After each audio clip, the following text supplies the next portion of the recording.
Alam mga idol, nakiisa ang iba't ibang sektor ng komunidad sa isinagawang Immunization Advocacy Walk o Bakuna Recorrida sa Manawag, Pangasinan nitong April 29 upang bigyang diin ang kahalagahan ng tamang impormasyon ukol sa benepisyo ng pagpapabakuna.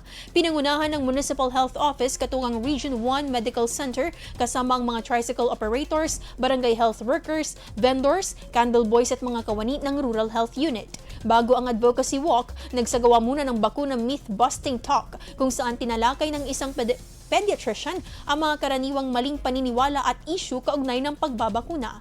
Inaasahan na magdudulot ng posibleng mensahe sa mga magulang ang aktibidad upang mahikayat na ipabakuna ang kanilang mga anak bilang pangmatagalang proteksyon sa mga sakit. IFM News. IFM News. IFM News.